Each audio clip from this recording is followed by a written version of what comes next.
Hi! Dans cette vidéo, je vous raconte tout. Mon parcours, mes peurs, mes débuts en tant que créatrice faceless et entrepreneuse dans le digital. Pourquoi maintenant, comment j'ai commencé et surtout, pourquoi j'ai attendu une décennie pour me lancer. Alors installe-toi, ça va être fun et on commence tout de suite avec la première question. Donc laisse-moi prendre mon téléphone. J'avais fait une FAQ justement sur Instagram et je vous avais demandé de me poser des questions, tout ça. Donc là, je vais aller voir les questions et je vais y répondre une par une, ok? Oh my god, c'est si drôle. Regardez tous les mimes que j'ai enregistrés. J'ai enregistré tellement de mimes. Ok. Bon, c'est parti. La première question, c'est pourquoi tu te montres pas? Alors, pourquoi je suis en faceless? Pourquoi je montre pas mon visage? Tout simplement parce que j'ai commencé comme ça. En fait, moi, quand je me suis lancée sur les réseaux sociaux, je me suis pas lancée juste pour me lancer sur les réseaux sociaux, faire des vidéos comme ça.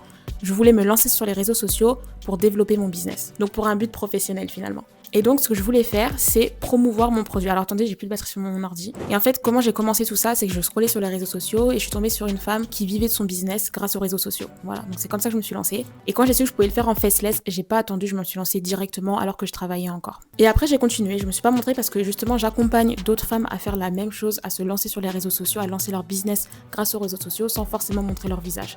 Donc vraiment, je leur montre que c'est possible, que ça existe, que ça fonctionne. Donc au final, c'est que j'ai pas vraiment l'intérêt de montrer mon visage. Mais en tout cas, je suis pas du tout fermée à le montrer. Plus tard, je pourrais le montrer, ça y a pas de problème. Donc en vrai, tout va dépendre de comment ça évolue. Mais en tout cas, je suis contente d'être en faceless parce que ça me permet d'être vraiment créative. Moi, j'adore créer des choses. Et en étant en faceless, ça me permet d'être beaucoup plus créative. Donc voilà. Ok, on va passer à la prochaine question.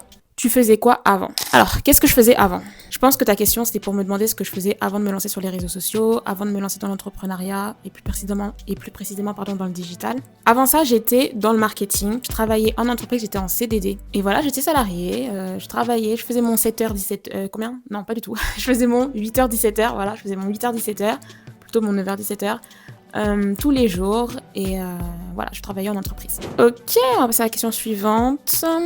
Ah mais attendez, attendez. Wait. Je me suis même pas vraiment bien présentée en fait au final. Donc moi, c'est Maïla. Voilà, donc on m'appelle Maïla sur les réseaux sociaux. Et voilà, je suis très contente de partager mes expériences, ce que je fais, mes projets. Parce que je trouve que c'est super important, surtout à nos âges. On est lancé comme ça dans la vie active, on sait pas trop ce qu'on veut faire de nos vies. On n'a pas forcément beaucoup de repères.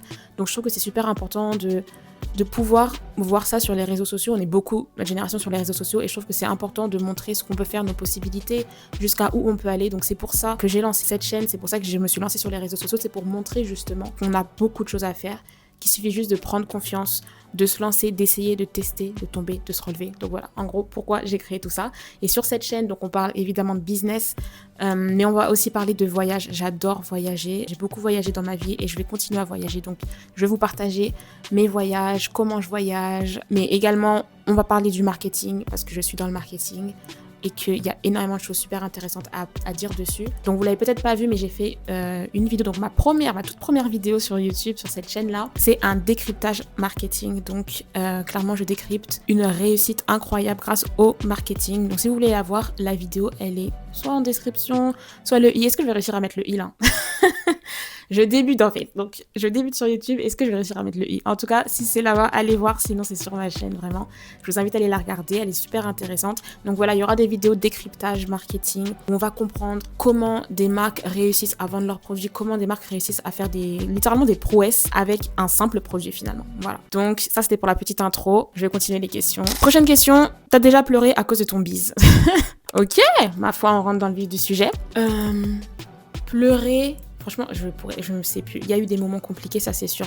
Quand on lance un business, c'est compliqué les gars. C'est un peu une aventure de solitude. Donc ça veut dire que c'est toi et toi en fait. Tu te bats contre toi-même. J'aime beaucoup dire que ta plus grande concurrente, c'est toi-même. Ça va pas être les autres. Ça va pas être les personnes qui créent le même produit que toi, les personnes qui sont sur ton marché. Avant tout, ta plus grande concurrente, c'est toi-même. Donc oui, il y a eu des moments difficiles, il y a eu des moments où il y a forcément des moments où tu pleures, il y a des moments où t'es pas bien, il y a des moments où tu doutes beaucoup. Donc voilà, ça fait partie du travail. En fait, ça fait partie du job. Je pense que ça fait partie du job, ça dépend aussi de ta personnalité, mais ça fait partie du truc.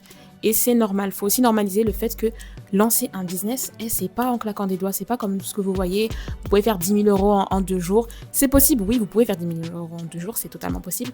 Mais quand vous débutez, il faut savoir que tout le monde passe par zéro, tout le monde passe par des problèmes, tout le monde passe par les échecs, ça fait partie du truc et c'est totalement normal. Donc voilà. Let's do another one. Prochaine question. Le plus gros échec, merci Ton plus gros échec, merci pour tes vidéos. Mon plus gros échec, je crois, j'ai commencé à me lancer, alors j'en ai jamais parlé, même sur mes réseaux sociaux, je n'en ai pas encore parlé, mais la première chose que j'ai lancée, c'était une boutique Etsy. Et si je parle d'échec, je vais pas trop dire échec parce que j'ai pas non plus tout donné, vous voyez. Donc ça veut dire que j'ai commencé à lancer une boutique sur Etsy et clairement, je me suis pas formée avant. J'ai pas forcément compris comment la plateforme fonctionnait. Du coup, ça a pas du tout fonctionné, ça a pas du tout décollé. Et voilà, donc je pourrais dire que c'est mon plus gros échec, je pense. Ou en tout cas, un de mes échecs. Voilà, parce que là, j'ai pas eu le temps de réfléchir en fait aux réponses aux questions. C'est vraiment instantané, c'est spontané. Donc, je pense que ça fait partie d'un des échecs, ouais. Et c'est ok. Comme j'ai dit, les échecs, ça fait partie du jeu. Donc, c'est pas grave. On se relève, on fait autre chose, on tente une nouvelle stratégie. Prochaine question. Si tu pouvais parler à quelqu'un vis-à-vis de ce que tu as... Attendez, si tu pouvais parler à quelqu'un, qui vit ce que tu as vécu, qu'est-ce que tu dirais? Qui vit ce que j'ai vécu? Alors, ça dépend de quoi on parle. Mais si on va parler entre guillemets, de l'entrepreneuriat et du business, en fait, je dirais, c'est tellement bateau et c'est cliché, mais je pense te faire confiance, apprendre à te faire confiance. C'est vrai que c'est pas quelque chose qu'on développe beaucoup, c'est pas quelque chose qu'on va même apprendre à l'école. Voilà, en règle générale, on nous apprend pas à être confiant. Et je pense que dans toute situation, si tu arrives à avoir la foi, si tu es confiante, tu vas continuer à avancer. L'important, c'est de ne pas abandonner, c'est de continuer, c'est d'avancer. Donc ouais, je dirais confiance, foi. Voilà. Prochaine question. Quel sacrifice t'as fait? Sacrifice, les gars, j'ai fait 0 sacrifice. Franchement, moi, vous savez, quand je me suis lancée dans l'entrepreneuriat, en fait, avant de me lancer dans l'entrepreneuriat, comme vous savez, j'étais dans une entreprise, dans un CDD. Je galérais à trouver un CDI. Ça me saoulait de chercher un CDI parce que je me suis rendu compte qu'au final, c'est pas ce qui me plaisait vraiment. Moi, j'étais vraiment axée sur... Je voulais vraiment, en fait, ma liberté. Je voulais faire ce que je veux. Et je me suis vraiment juste rendu compte que ce que je faisais en entreprise, je pouvais le faire pour moi, à mon compte. Donc, c'est pour ça que je me suis lancée. Mais je me suis toujours dit que et si je dois me lancer dans un tel projet, c'est pas pour faire des sacrifices, c'est pas pour être, on va dire, dans une situation moins bien que dans laquelle j'étais. Je sais pas si vous voyez ce que je veux dire. Donc, très clairement, j'ai pas fait de sacrifice. En fait, c'est juste que je me suis dit, je vais sacrifier ma sécurité. Mais moi, à cette époque-là, je voyais pas ça comme une sécurité d'être en CDD dans une bonne entreprise, tout ça. Je voyais pas ça comme une sécurité parce que moi, clairement, là, demain, l'entreprise, j'ai plus mon contrat, je suis lâchée comme ça, je sais pas rien faire, en fait. Je sais rien faire. Donc, pour moi, c'était hyper important d'apprendre une nouvelle compétence, celle de vendre, parce que pour moi, si je sais vendre, peu importe ce qui m'arrivera, j'arriverai à me faire des sous. Vous voyez ce que je veux dire? Si je comprends l'argent, je comprends comment il fonctionne, peu importe ce qui arrivera, je vais pas dépendre d'un patron ou dépendre d'un travail, je saurai comment faire mon argent. Donc en fait, on va dire c'est le seul petit sacrifice que j'ai fait, c'est de sacrifier cette sécurité, mais qui pour moi n'était pas vraiment une sécurité. Donc voilà. Mais sinon, en règle générale, non, je suis pas quelqu'un qui va me sacrifier. Moi, je suis pas de cette école de dire que pour réussir quelque chose, faut se sacrifier, il faut travailler à la dure. Moi, je pense que ça dépend de ce que tu penses. Si tu penses que ça va être compliqué pour toi, ça sera compliqué pour toi. Je pense que tu peux totalement lancer un business tout en voyant tes proches, tout en voyageant. Et c'est ce que je montre d'ailleurs dans mes réseaux sociaux. Donc je vous invite d'ailleurs à me suivre sur les réseaux sociaux parce que je montre vraiment tout, je montre mon quotidien, je donne des conseils et surtout je montre que peu importe qui tu es, tu peux réussir à ta manière. Si tu veux continuer à voyager, tu continueras à voyager. Si tu n'as pas envie de sacrifier ton temps, tu n'es pas obligé de sacrifier ton temps, tu n'es pas obligé de sacrifier ta famille, tu n'es pas obligé de sacrifier ta santé.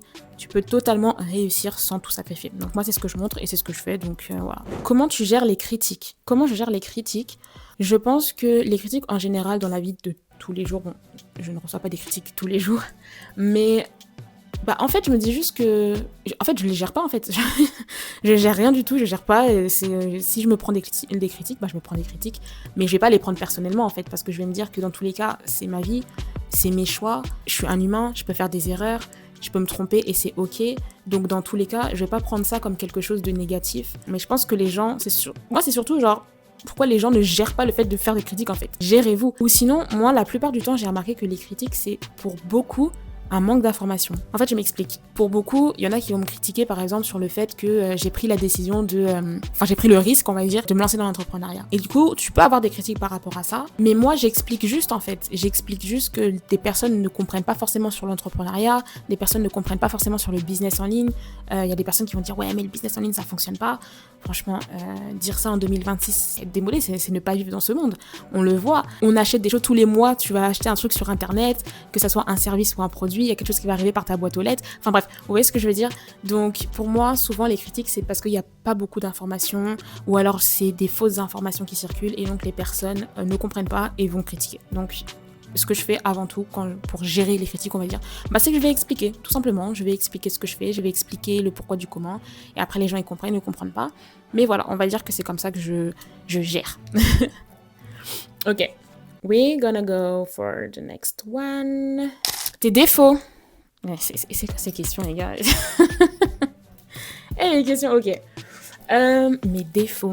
Je fais la meuf qui réfléchit. Ouais, mais non, parce que franchement, mes défauts en général ou mes défauts dans le travail. Je dirais mes défauts, je suis quelqu'un, je procrastine tellement. Oh là là. Moi, en fait, c'est moi la reine de la procrastination. Je suis vraiment pas une personne qui... Faut que j'arrête de dire ça, parce que je suis en train de changer en fait. Non, ok. Take it back. Faut que j'arrête de dire ça parce que je suis en train de changer. J'essaye maintenant dès que j'ai une idée, je passe à l'action. Dès que je veux faire quelque chose, je le fais. En fait, j'ai ma technique des 60 secondes, pardon. Dans les 60 secondes, je fais quelque chose, je fais même une micro-action, un début, même 1%. Comme ça, au moins, ça me permet de me lancer. Parce que ouais, un de mes défauts, c'était vraiment la procrastination. Et je pouvais passer des semaines avant de faire quelque chose. Et moi, vous savez, j'ai l'impression que je suis toujours efficace à la dernière minute. Vous voyez, là, à l'école, quand il fallait réviser le contrôle ou quoi, j'allais réviser, mais genre à la dernière minute, la veille. En fait, la veille avant de dormir, j'allais tout relire mon cours. Dans le couloir, avant de rentrer dans la salle de l'examen, j'allais réviser aussi. Enfin, vraiment, moi, dernière minute. Ma valise, dernière minute. C'est un de mes défauts. Mais vous voyez, en fait, malgré les défauts qu'on a, et ça, j'aimerais vous le dire, malgré les défauts que vous avez, vous pouvez totalement réussir votre vie. En fait, il n'y a pas de pattern spécial, il n'y a pas de façon... Il n'y a pas de façon d'être en fait pour réussir quoi que ce soit. On est tous différents, on est tous uniques. Donc peu importe vos qualités, vos défauts, avancez, faites et vous allez réussir. Vraiment. Prochaine question, est-ce que tu as déjà voulu tout arrêter ? Faut savoir que je me suis lancée peut-être il y a 6 mois en tout. Est-ce que j'ai déjà voulu tout arrêter ? Mais bien sûr. Après, comment expliquer ? C'était une pensée, hein. Je voulais pas le faire. Mais je me disais, mais en fait, à quoi bon ? Pourquoi ? Et si ça prend pas ? En fait, c'est tout ce mental que j'avais avant de me lancer, que j'ai travaillé, que je continue à travailler. C'est tous ces blocages-là que j'avais en tête. Ouais, je me disais, mais... En vrai de vrai, qu'est-ce que je fais en fait ? Des fois, j'étais là du jour au lendemain, mais qu'est-ce que je fais au final ? Pourquoi je fais ça ? Ça fait partie des blocages que tu débloques petit à petit en avançant, tout ça. Et puis tu comprends plus les choses, plus tu te lances, plus tu comprends les choses, plus tu tombes, plus tu te relèves. Donc... Mais c'est sûr que oui, il y a des moments où je me suis dit, vas-y... Voilà, mais en vrai de vrai, jamais au point... En fait, je sais pas comment expliquer, mais jamais au point de vraiment arrêter, parce que dans tous les cas, je n'ai jamais voulu retourner dans ma vie d'avant. J'ai jamais voulu retourner dans le salariat ou retourner dans un style de vie qui ne me convient pas. J'ai toujours voulu me battre pour le style de vie qui me convient. Donc même si j'ai la pensée de vas-y, j'arrête tout et tout, j'allais jamais vraiment aller jusqu'au bout de cette pensée-là, parce que dans tous les cas, je sais ce qui m'attend si je continue pas, si je fais pas les efforts pour, et c'est pas ce que je veux, c'est pas ce que je souhaite. Donc du coup, au final... Oui et non, j'ai pensé, mais pas jusqu'au bout. Voilà. Next question. La vidéo elle va être longue, hein. Je savais pas qu'elle allait être aussi longue. Je parle beaucoup quand même. Prochaine question, ta routine du matin. J'ai 0 routine, les gars. Voilà, j'ai 0 routine. La seule routine que je veux, c'est réussir à me lever tôt. J'y arrive pas. Vraiment, j'ai 0 routine. J'ai essayé d'ailleurs, je vous montrerai dans ma salle de bain, j'ai affiché une pseudo-routine que j'aimerais faire. Ça fait plusieurs semaines que c'est affiché. J'ai pas réussi une seule fois à me lever à 7h. Voilà, je sais pas, les gars, je sais pas si vous avez des astuces, je fais tout, j'ouvre les volets pour avoir de la lumière, tout. Du coup, j'arrive pas forcément à avoir une routine le matin. Je pense que le mieux pour moi, ce serait de faire une routine le soir, finalement. Ce serait beaucoup plus logique. Mais ça, c'était vraiment un truc au travail, je me souviens, et je galérais à me lever, vraiment. Et c'était chaotique. Donc là, c'est un blessing. Je suis tellement reconnaissante de pouvoir travailler d'où je veux, de pouvoir travailler de chez moi, parce que clairement, je me lève à l'heure que je veux, quoi. Je me lève à l'heure que je veux, j'ai pas le stress d'arriver en retard, j'ai pas la flemme de prendre les transports parce que je les prends pas le matin, et voilà, quoi. Donc ouais, non, pas de routine. D'ailleurs, dites-moi si vous avez des astuces pour tenir une routine. Je suis preneuse. Des astuces pour se lever plus tôt. Mettez-les-moi en commentaire, ça m'intéresse, parce que... À un moment donné, en fait.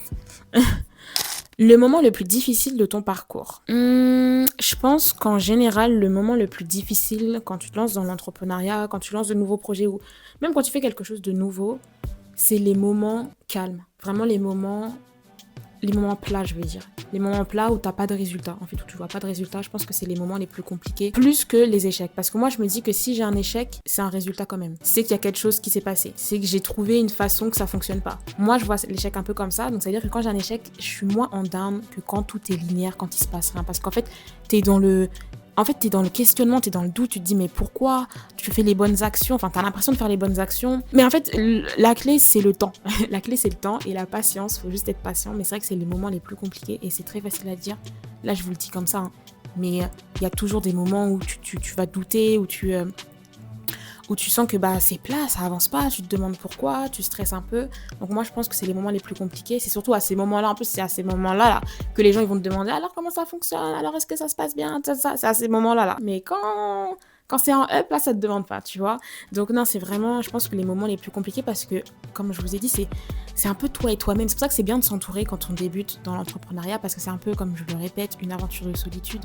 Et quand tu es dans ces moments-là où tu vois pas le bout, bah clairement ouais, ça peut être compliqué pour gérer ton business après. Est-ce qu'on va continuer? On va continuer. Ouh, ça fait déjà un moment que je parle, hein. Mais au moins là, je dis tout, comme ça, on se connaît et c'est parfait. Prochaine question. Comment tu gères le stress? Et j'essaye en fait, comme je vous dis, c'est un peu ma technique même des 60 secondes, des 1 minute quoi, c'est de le faire directement. Quand quelque chose me stresse, je passe en premier. Vous savez, comme à l'école, les passages là, passer en premier, tu stresses moins finalement. Parce que le stress, c'est humain et il y aura toujours du stress dans tous les cas. Que tu essayes de l'ignorer, que tu sois dans le déni, que tu le vives à fond ou quoi, dans tous les cas, le stress, c'est un ressenti humain, c'est comme ça. Donc vraiment, faut pas... En fait, faut pas stresser d'être stressé. Vous voyez ce que je veux dire? Faut pas grandir ce stress-là, faut justement l'accepter et je pense que le mieux, bah, c'est d'agir vite. Plus t'agis vite, plus le stress il part vite. Donc ouais, je dirais que c'est ça à peu près.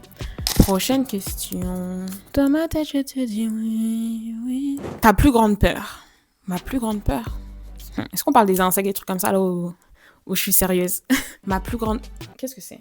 Qu'est-ce qui se passe? Ma plus grande peur, je pense c'est... Peur, c'est un grand mot, mais... Je me mets une certaine pression pour vraiment réussir mes objectifs, pour vraiment aller là où je veux aller. C'est vraiment mon objectif, c'est de la vie, c'est d'être heureuse, de faire ce qui me plaît, de continuer à être en bonne santé, tout ça. Donc je pense que ma plus grande peur, ce serait de pas y arriver, quoi, vraiment. Et de rester à rien faire, en fait. Moi, vraiment, la peur que j'avais, c'était de rester dans une routine, rester à faire toujours la même chose, me lever tous les jours en sachant ce que le lendemain allait être aussi, alors que du coup dans cette aventure-là, clairement, bah tous les jours c'est un peu de la surprise, donc c'est pour ça qu'on dit qu'il faut apprécier aussi the journey, faut apprécier le parcours, l'évolution, parce que tous les jours c'est un peu différent et c'est ça que j'aime bien. Et voilà, ma peur c'est vraiment d'être bloquée dans quelque chose qui me convient pas, que j'aime pas, une routine, faire le même trajet pendant 20 ans, et ma phobie. No, thank you. Ah bah voilà, on y vient. Ta définition du succès. Pour moi, le succès, il se mesure pas en matériel. Pour moi, il va plus se mesurer en termes de liberté et de comment tu te sens au fond de toi, très clairement. Si tu te sens heureux, si tu es entouré de tes proches ou des personnes que t'aimes, que tu fais ce qui te plaît, pour moi, tu réussis ta vie, quoi, très clairement. Voilà, ça va plus être vraiment comment tu te sens, avoir réussi tes objectifs, très clairement. Être heureux dans la phase de ta vie dans laquelle tu es, être entouré et être en bonne santé. Voilà, vraiment pour moi, c'est basico-basique. Hein. Je sais pas si vous attendez un truc de ouf. Quand t'es heureux, peu importe. En fait, moi, il n'y a pas de définition claire. C'est pas parce que j'ai pas réussi à faire ça que j'ai pas succédé. Ça se dit ça? Bref. Non, pour moi, c'est pas comme ça. Mon succès, pour moi, c'est être là où je veux, être bien entouré, être en bonne santé, gagner assez pour vivre. Et plus pour avoir plus d'impact et faire plus de choses parce que c'est l'argent, c'est le nerf de la guerre, hein, donc voilà quoi. Comment tes proches ont réagi? Je pense que tu parles de le fait que je me sois lancée, tout ça. Franchement, ils ont bien réagi. J'ai de la chance d'être bien entourée, d'avoir des personnes qui me soutiennent. Honnêtement, non, ils ont bien réagi. De toute façon, en fait, j'ai toujours été un peu comme ça, à vouloir découvrir d'autres choses, à vouloir tester des choses en général. Donc, ça n'a pas été la grande surprise. Voilà, ils sont pas tombés de 4 étages. Curiosité aussi, beaucoup de curiosité. Mais ouais, non, bien réagi. C'est trop tard pour se lancer. Ah là là, ça me fait mal au cœur que vous dites ça en fait. Ça me fait mal au cœur. Non, vraiment, c'est pas du tout trop tard pour se lancer. Il n'y a pas de temps pour se lancer. Il y a 10 ans, on disait que c'était trop tard pour se lancer sur YouTube. Regardez maintenant. YouTube, ça continue à cartonner, vous voyez. Il n'y a pas de temps parfait, en fait. Arrêtez d'attendre le moment parfait. Arrêtez d'être stressé parce qu'il y a trop de monde, machin. Vous êtes unique. Il n'y a personne d'autre comme vous. Il n'y a personne d'autre qui peut être qui vous êtes mieux que vous. Je sais pas si vous voyez ce que je veux dire, mais il n'y a personne d'autre qui peut être mieux que vous, que vous-même, en fait. Donc soyez vous-même, lancez-vous et vous verrez bien dans tous les cas. Genre, faut arrêter de stresser avant de se lancer en fait. Comment vous pouvez stresser avant de vous lancer? Vous n'avez même pas encore essayé, vous stressez. Non, essayez, comprenez comment ça fonctionne, évoluez et réussissez. Vraiment. Ok? Donc on arrête ça, il n'y a rien qui est trop tard, il n'y a rien qui est trop saturé, il n'y a rien qui est trop concurrentiel. Lancez-vous, vous verrez bien. Tu travailles combien d'heures par jour? Alors, ça dépend totalement. Ça dépend totalement. Je peux travailler 10 heures par jour, comme je peux travailler 2 heures. Ça dépend.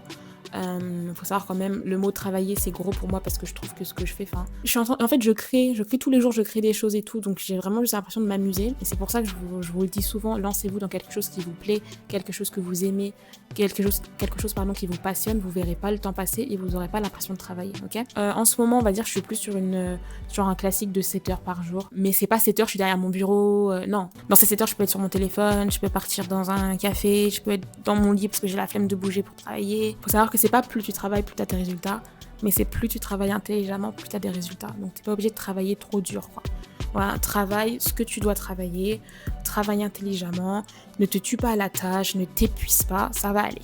Le MRR, c'est quoi en fait? Alors j'ai fait une vidéo, ma précédente vidéo sur ma chaîne, je raconte tout, je parle de tout sur ce qu'est le MRR, ce qui est le marketing digital, j'en parle, donc va voir la vidéo. Pareil, est-ce que j'avais réussi à la mettre sur le i1? Oh là là. En tout cas, va voir la vidéo, elle est sur ma chaîne. Mais le MRR, c'est tout simplement, quand tu achètes un produit, tu reçois également une licence commerciale pour permettre de revendre ce produit et d'avoir 100% de profit à la revente de ce produit-là. Voilà, donc tu achètes un produit que tu n'as pas créé et tu peux le revendre. Voilà, donc tu demandes ça parce que moi justement je suis dans ce business-là. C'est un business évidemment qui fonctionne. Il n'y a pas de business qui fonctionne, business qui fonctionne pas. Je vous ai dit, le business c'est vous, tout dépend de vous. Faites fonctionner ce que vous aimez et ça ira bien. Est-ce que je peux réussir sans compétences? Bien sûr, bien sûr, bien sûr. Bien sûr, attendez. Non, je refais ma phrase. Tu peux commencer sans compétences. Tu réussiras quand tu auras réussi les compétences. Mais tu peux totalement commencer sans apprendre, donc c'est-à-dire te former et réussir. Donc oui, tu peux totalement réussir si de base t'as pas de compétences. Tout le monde ne commence pas, enfin je veux dire, tu sais bien marcher alors que quand tu es né, tu savais pas marcher. Voilà. Vois la chose de la même manière pour un business en ligne, ou même quand tu commençais la salle, t'avais pas du tout le niveau que tu as maintenant par exemple, c'est la même chose. Donc oui, tu peux commencer sans connaissance, sans compétences. Tu te formes, comme ça tu apprends tout, tu apprends à faire, tu tombes, tu te relèves et ensuite tu réussis. Voilà, en fait c'est la suite logique des choses, c'est comme ça que ça fonctionne, c'est la normalité des choses. Faut pas brûler les étapes, faut pas se dire que tu vas réussir en 2 secondes, que tu vas réussir sans tomber, non. Comme quand tu as réussi à marcher, t'es tombé, tu t'es relevé, maintenant tu sais très bien marcher, bah c'est la même chose. Donc oui, tu peux vraiment commencer sans compétences et réussir avec toutes les compétences qu'il faut. Combien de temps ça t'a pris à faire tes premières ventes? Alors ça, j'en parle beaucoup dans mes vidéos. Je parle de la fois, donc ma première vente que j'ai faite en 48 heures. Je m'explique. Donc j'avais déjà commencé à poster sur les réseaux sociaux depuis plusieurs mois. Et en fait, un matin, je me suis levée, je me suis dit, bon vas-y, lance-toi, tu procrastines trop, arrête de douter. Je me suis levée, j'ai créé le produit et 48 heures après, j'ai fait ma première vente. Donc j'ai fait ma première vente en 48 heures et j'ai été tellement contente et c'est là que je me suis dit que j'étais faite pour ça parce que la réaction que j'ai eue pour une première vente qui était, je le rappelle, à 9 €, c'est vraiment la réaction d'une personne qui est faite pour l'entrepreneuriat, quoi. Je me suis pas dit tout ça pour juste 9 €. Non, justement, je me suis dit, waouh, c'est que ça fonctionne vraiment. J'ai vraiment débloqué quelque chose dans mon cerveau et ça m'a permis par la suite de faire plus de ventes, etc., etc., de continuer à évoluer et de développer mon business. Coucou, tu fais quoi comme activité exactement? Donc ça, j'ai déjà répondu. Et si vous voulez plus de détails, il y a la vidéo que j'ai faite, la dernière vidéo que là j'ai faite, où j'explique tout. Il y a des questions que je saute. J'avais déjà répondu d'ailleurs sur mon Instagram. Donc vous pouvez aller le voir d'ailleurs, mon Instagram, je vous le mets ici. Allez voir, il y a une FAQ où je réponds ici à pas mal de questions là-bas. Comme ça, la vidéo va pas être trop longue, je vais pas répondre à tout ici. T'as toujours voulu entreprendre, c'est venu quand? Non, j'ai pas toujours voulu entreprendre, j'y pensais même pas du tout, pour être totalement honnête. Pour moi, je pensais que j'étais pas faite pour ça, que j'avais pas, justement, que j'avais cette croyance là, que j'avais pas les compétences, tout ça. Alors évidemment, je n'avais pas les compétences, mais je me suis pas dit que je pouvais les apprendre, ça m'est pas venu par la tête, ça m'est pas passé par la tête. Donc non, je me voyais pas du tout devenir une entrepreneur. Mais c'est paradoxal parce que je me voyais pas non plus gravir les échelons dans une entreprise. Franchement, non, je ne me voyais pas être entrepreneur et je me suis juste lancée. J'ai pas toujours voulu faire ça. Tout ce que j'ai voulu, par contre, c'est ma liberté et j'ai vu que le salariat ne m'offrait pas ma liberté. Donc du coup, je me suis dit, ma belle, là, t'as pas le choix, lance-toi. Est-ce que t'as pris une formation? Tu penses quoi des formations en ligne, marketing, tout ça? Oui, j'ai pris une formation. Pareil, j'en ai parlé dans ma précédente vidéo, donc je vous invite à aller la regarder. Mais oui, c'est obligé de prendre une formation si tu veux apprendre quelque chose. C'est pas en regardant des vidéos à droite, à gauche, enregistrer des vidéos à droite à gauche que tu vas vraiment réussir à avancer, passer à l'action. Une formation, ça va vraiment te donner un cadre, ça regroupe tout le contenu que tu as besoin de savoir, ça te donne un cadre, ça te permet d'avoir un accompagnement aussi, donc de pouvoir échanger avec des personnes qui ont réussi là où toi tu veux réussir, donc tu as vraiment une expérience concrète. Donc oui, une formation, c'est important, peu importe le domaine, que tu veuilles apprendre à faire de la pâtisserie ou à lancer un business en ligne, forme-toi. Et en plus, il faut savoir qu'il y a plein de personnes qui se lancent dans toi ce que tu veux faire, et ces personnes-là sont formées, donc ont plus d'expérience que toi, enfin plus de connaissances que toi finalement. Ok. Faut montrer son visage pour réussir? Non, pas du tout. J'ai fait ma première vente, enfin j'ai fait toutes mes ventes d'ailleurs, je me suis pas encore montrée, voilà. Sans me montrer finalement, c'est une stratégie. En description, je vais vous mettre le lien de la stratégie Faceless. Si ça vous intéresse, c'est la stratégie qui fonctionne sans montrer ton visage, voilà. Vendre, ça n'a rien à voir avec se montrer. Il y a évidemment des stratégies à avoir quand tu te montres, mais il y a aussi des stratégies à appliquer quand tu ne te montres pas pour vraiment réussir à vendre en anonyme, en marketing anonyme, ça s'appelle. Tes erreurs au début, j'en ai déjà parlé, je l'ai mis dans la FAQ, donc je vous invite à aller regarder. Ok, c'est tout pour cette vidéo. Voilà, j'ai répondu à la plupart des questions. J'espère que ça vous a donné vraiment une idée de ce que je fais, de qui je suis. Si vous avez d'autres questions, n'hésitez surtout pas à me les écrire en commentaire, je serais ravie de vous répondre. Donc voilà, c'était ma présentation. Merci beaucoup d'avoir regardé cette vidéo jusqu'à la fin. S'il vous plaît, abonnez-vous, ça m'aiderait beaucoup pour développer cette chaîne, pour continuer à vous créer du contenu de qualité. Donc, je vous invite vraiment à vous abonner, c'est gratuit. Vous avez juste à appuyer sur le bouton et liker cette vidéo si elle vous a plu. Ça me ferait aussi très très plaisir. Et on se dit à bientôt pour une prochaine vidéo. Bisous!